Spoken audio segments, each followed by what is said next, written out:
Hi అండి, నేను మీ Shilpa Vinay. Welcome to Vinsy kitchen. పిల్లలకి స్కూల్ స్టార్ట్ అవుతున్నాయి కదండి. ఈ విధంగా 2-3 రకాల కారం పొళ్ళు కొట్టి పెట్టుకున్నామంటే మార్నింగ్ హడావిడి లేకుండా ఉంటుంది.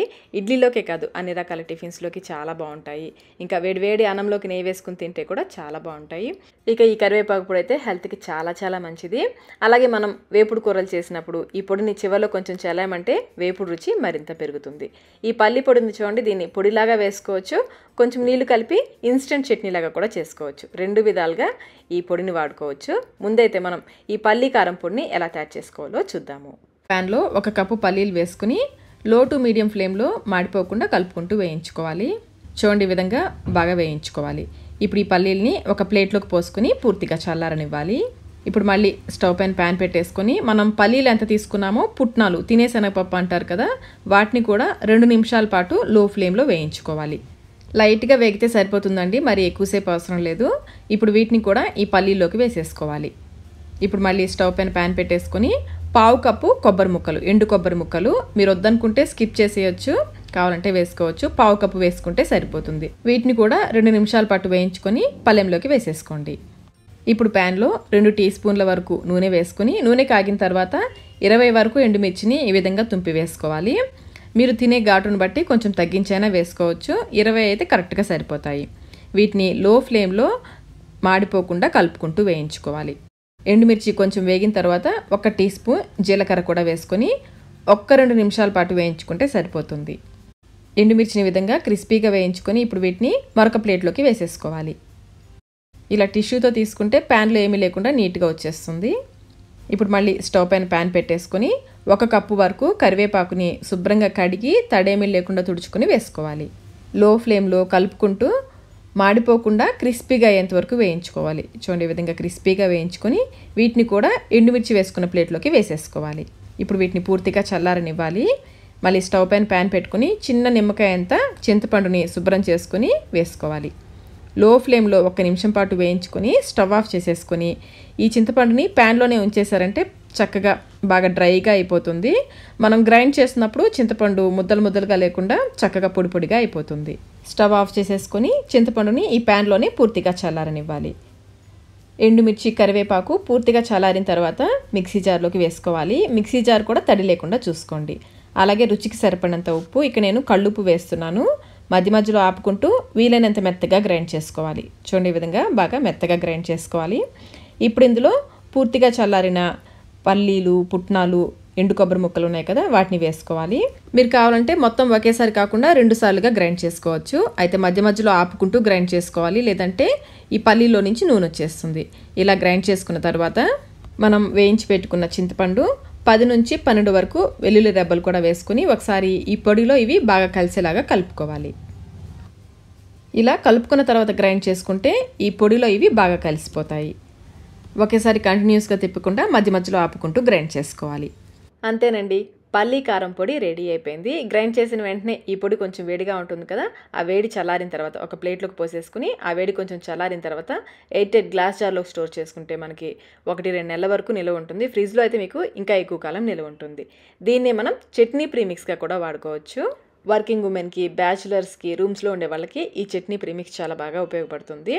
1 కప్పు ఈ పొడిని గిన్నెలోకి వేసేసుకుని తగినన్ని నీళ్ళు పోసి కలిపేసుకుంటే చట్నీ రెడీ అయిపోతుంది. ఇంకా మీరు కావాలంటే కొంచెం పోపు కూడా వేసుకోవచ్చు. ఆయిల్లో ఆవాలు, జీలకర్ర, మినపప్పు, కరివేపాకు ఇవి వేసేసి పోపు వేసేసుకుని కలుపుకోవచ్చు. చట్నీ కన్సిస్టెన్సీ మీకు తగ్గట్టుగా కొంచెం చిక్కగా కావాలంటే కొంచెం తక్కువ నీళ్ళు పోసుకోండి, పలచగా కావాలంటే కొంచెం ఎక్కువ నీళ్ళు పోసుకుని చట్నీ చేసేసుకోవచ్చు. ఒకసారి టేస్ట్ చెక్ చేసుకుని సాల్ట్ తక్కువైతే వేసి కలిపేసుకోండి. ఇన్స్టెంట్ చట్నీ రెడీ అయిపోయింది. ఈ పల్లి పొడిలో కొంచెం నెయ్యి వేసుకుని తిన్నా కానీ బాగుంటుంది, ఇలా చట్నీ చేసుకుని తిన్నా కానీ చాలా బాగుంటుంది. మరి మీరు కూడా ఈ పల్లి కారం పొడిని లేదా చట్నీ ప్రీమిక్స్ పొడిని తప్పకుండా ఒకసారి ట్రై చేయండి. ఇప్పుడు మన నెక్స్ట్ రెసిపీ వచ్చేసి కరివేపాకు పొడి. పక్కా కొలతలతో కరివేపాకు పొడిని ఎలా తయారు చేసుకోవాలో చూద్దాము. ఈ పొడి కోసం ఇక్కడ నేను 5 కట్టల కరివేపాకు తీసుకున్నాను. కట్టలు మరీ పెద్దవి కాదు, అలాగని చిన్నవి కూడా కాదు. చూడండి, 5 కట్టలు, ఈ సైజ్ కట్టలు 5 తీసుకున్నాను. ఈ కరివేపాకుని 1-2 సార్లు నీళ్ళతో శుభ్రంగా క్లీన్ చేసుకోవాలి. కొంచెం కొంచెం ఆకుని నీళ్ళలో వేసుకుని శుభ్రం చేసుకోవాలి. ఏదైనా ఆకు, పుచ్చాకున్నా కానీ ఏదైనా నలకలు ఉన్నా కానీ తీసేసుకోండి. ఇలాగే మిగిలిన ఆకంతా కూడా శుభ్రం చేసుకోవాలి. ఇలా 1-2 సార్లు శుభ్రం చేసుకున్న తర్వాత జాలిగిన్నెలో వేసుకుని ఒక 15 నిమిషాల పాటు పక్కన పెట్టేసామంటే నీరంతా వడారిపోతుంది. నీరు వడారిన తర్వాత ఒక కాటన్ క్లాత్ పైన ఈ ఆకుని వేసుకుని పల్చగా స్ప్రెడ్ చేసి బాగా ఆరనివ్వాలి. ఎండలో పెట్టకూడదండి, ఫ్యాన్ కింద కానీ నీడలో కానీ ఆరబెట్టుకోవచ్చు. చూడండి, ఆకు చక్కగా ఆరిపోయింది కదా, తడేమీ లేకుండా ఈ విధంగా ఆరాలి.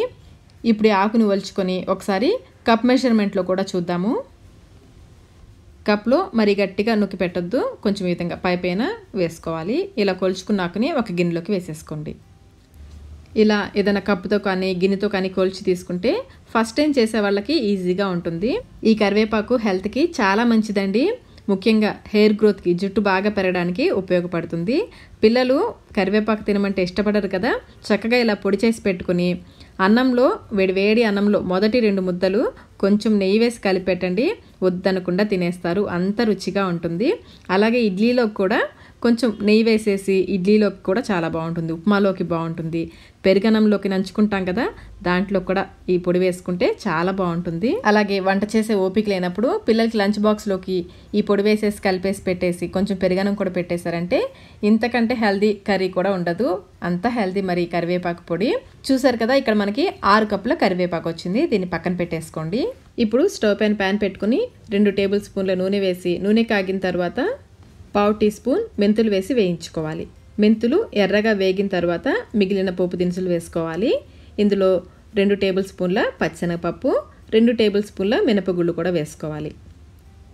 వీటిని లో ఫ్లేమ్లో కొంచెం సేపు వేయించుకోవాలి. సగం వరకు వేగిన తర్వాత ఇందులో 2 టేబుల్ స్పూన్ల ధనియాలు వేసుకోవాలి.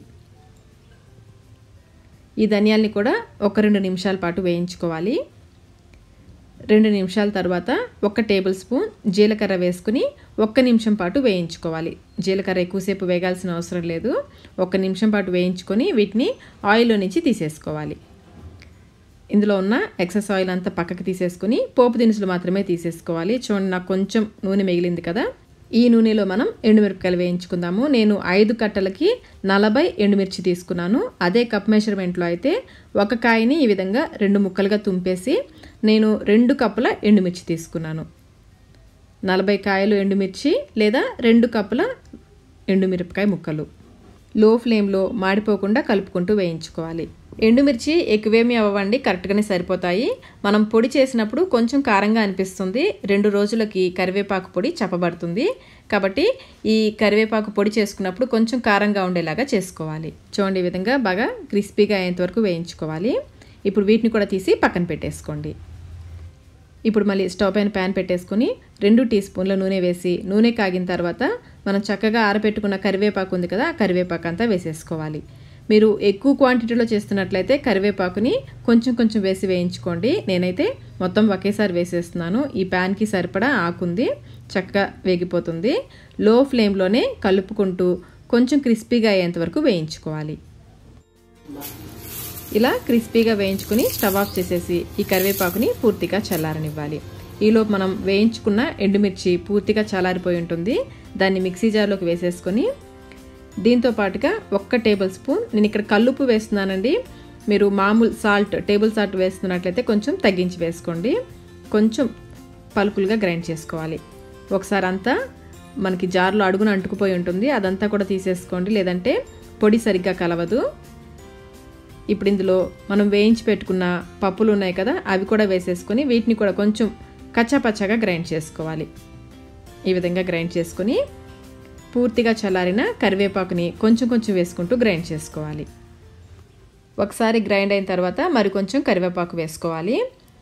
ఇలా కొంచెం వేసుకుంటూ చివరిగా కరివేపాకు వేసేటప్పుడు దీంతో పాటుగా ఒక చిన్న నిమ్మకాయ సైజంత చింతపండుని శుభ్రం చేసుకుని గింజలు, నారలు ఇవేమీ లేకుండా చూసుకుని వేసుకోవాలి. చూడండి, చిన్న నిమ్మకాయ సైజంత చింతపండు అయితే సరిపోతుంది.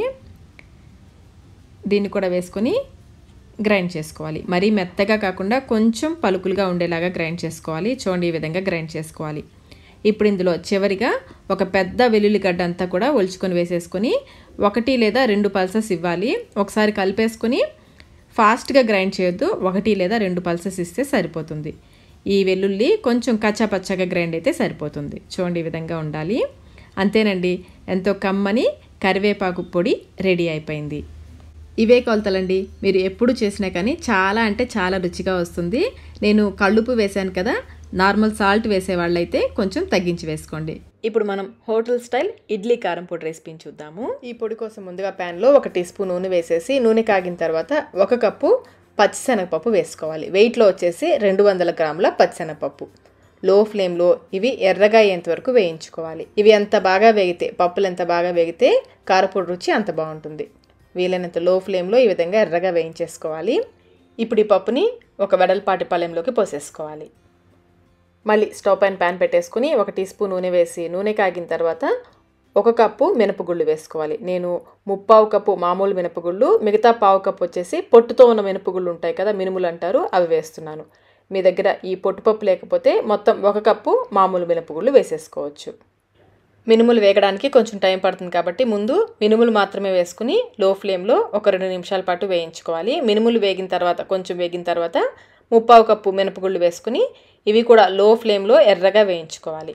మినుములకు బదులుగా మీరు పొట్టు మినపప్పు ఉంటుంది కదా, అది కూడా వేసుకోవచ్చు. ఈ విధంగా పొట్టుపప్పు వేయడం వల్ల కారపొడి రుచి మరింత పెరుగుతుంది.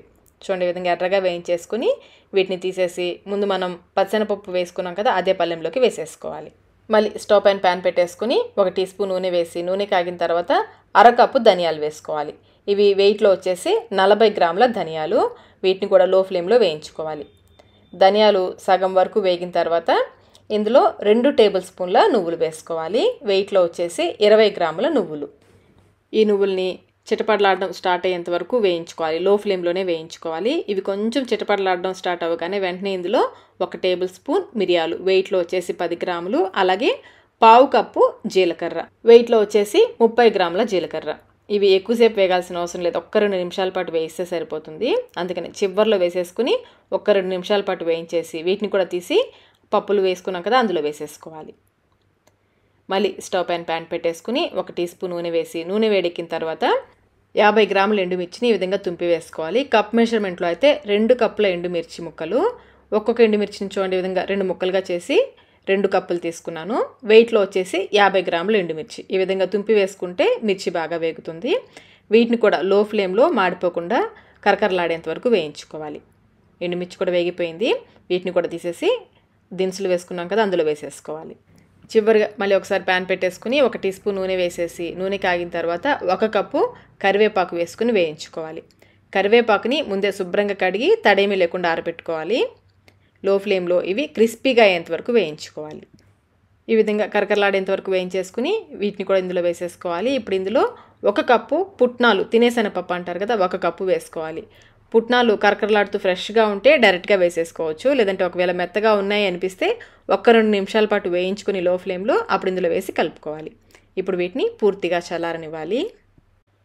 ఇవి పూర్తిగా చల్లారిన తర్వాత కొంచెం కొంచెం మిక్సీ జార్లో వేసుకుంటూ గ్రైండ్ చేసుకోవాలి. ఇందులోనే 1 టేబుల్ స్పూన్ కల్లుప్పు. ఉప్పు ఒకేసారి మొత్తం ఎక్కువ కాకుండా 2 సార్లుగా వేసుకోవాలి. అలాగే 1/2 టీ స్పూన్ పసుపు. నేను పులుపు కోసం 2 టేబుల్ స్పూన్ల ఆమ్చూర్ పౌడర్ వేస్తున్నాను. మీ దగ్గర ఆమ్చూర్ పౌడర్, ఎండు మామిడి పొడి లేకపోతే ఒక పెద్ద నిమ్మకాయ సైజంత చింతపండుని ప్రతి వాయిలో కూడా కొంచెం కొంచెం వేసుకుంటూ గ్రైండ్ చేసుకోవచ్చు. ఈ ఎండు మామిడి పొడి ఇంట్లో తయారు చేసిందేనండి. నేను ఆ వీడియో కూడా ఆల్రెడీ పోస్ట్ చేశాను. లింక్ డిస్క్రిప్షన్ బాక్స్లో ఉంచుతాను, కావాలంటే ఒకసారి చూడండి.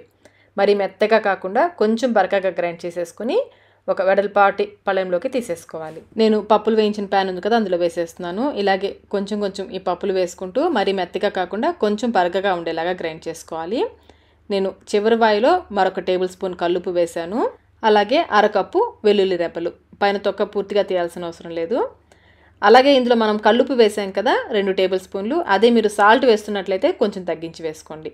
ఒకసారి కలిపేసి ఈ విధంగా కొంచెం కచ్చాపచ్చగా గ్రైండ్ చేసేసుకుని ఇందులోకి వేసేసుకోవాలి. ఒకసారి ఇదంతా బాగా కలిసేలాగా కలుపుకోవాలి. మనం 3 వాయిలుగా వేసాం కదా, ఒక్కొక్క దాంట్లో ఎండుమిర్చి ఎక్కువ ఉంటుంది, ఒక్కొక్క దాంట్లో ఉప్పు ఎక్కువ ఉంటుంది. అవన్నీ కూడా బాగా కలిసేలాగా కలుపుకొని ఒకసారి టేస్ట్ చెక్ చేసుకోండి. ఉప్పు తగ్గితే కొంచెం సాల్ట్ వేసి కలుపుకోండి. అలాగే పులుపు తగ్గితే ఆమ్చూర్ పౌడర్ వేసి కలుపుకోవచ్చు. నాకైతే అన్నీ కరెక్ట్గా సరిపోయాయి. ఈ పొడి రుచి మరింత పెంచడానికి ఇందులో చివరిగా కొంచెం నెయ్యి వేసేసి ఈ పొడికి బాగా పట్టించాలి. ముందు కొంచెం 1 టేబుల్ స్పూన్ నెయ్యి వేస్తున్నాను. పై వరకు బాగా పట్టించేసి ఈ పొడిని పక్కకు పెట్టేసుకోండి. మళ్ళీ మరొక టేబుల్ స్పూన్ నెయ్యి వేస్తున్నాను. మొత్తం నేను 2 టేబుల్ స్పూన్ల నెయ్యి వేశాను. ఈ నెయ్యి ఈ పొడికి బాగా పట్టేలాగా బాగా రబ్ చేస్తూ పొడి పొడిగా అయ్యేలాగా, ఇప్పుడు మనం నెయ్యి వేసేసరికి అది ఉండలు ఉండలుగా అయిపోతుంది, ఆ ఉండలని బ్రేక్ చేస్తూ పొడి పొడిగా అయ్యేదాకా కలుపుకోవాలి. చూడండి ఈ విధంగా పొడి పొడిగా అవ్వాలి. అంతేనండి, కారం పొడి రెడీ అయిపోయింది. ఇది కొంచెం వేడి తగ్గిన తర్వాత 8 గ్లాస్ జార్లో స్టోర్ చేసుకుంటే 2 నెలల వరకు నిలువ ఉంటుందండి. బయటే ఫ్రిడ్జ్లో పెట్టామంటే 6 నెలల పైన నిలువ ఉంటుంది. వేడి అన్నంలో కొంచెం నెయ్యి వేసుకొని తిన్నా బాగుంటుంది, అన్ని రకాల టిఫిన్స్లోకి బాగుంటుంది. అలాగే వేపుడు కూరలు, క్యారెట్, గోరుచిక్కుడు వేపుడు ఇలాంటివి చేసినప్పుడు చివర్లో ఈ పొడి చల్లామంటే వేపుడు రుచి మరింత పెరుగుతుంది. చూసారు కదా 3 రకాల కారం పొడి రెసిపీస్ని. మీరు కూడా తప్పకుండా ట్రై చేయండి. ట్రై చేసి మీకు ఏ కారం పొడి బాగా నచ్చిందో కమెంట్ రూపంలో తెలియచేయండి. వీడియో నచ్చినట్లయితే లైక్ చేయండి, మీ ఫ్రెండ్స్కి ఫ్యామిలీ మెంబర్స్కి షేర్ చేయండి. Thank you.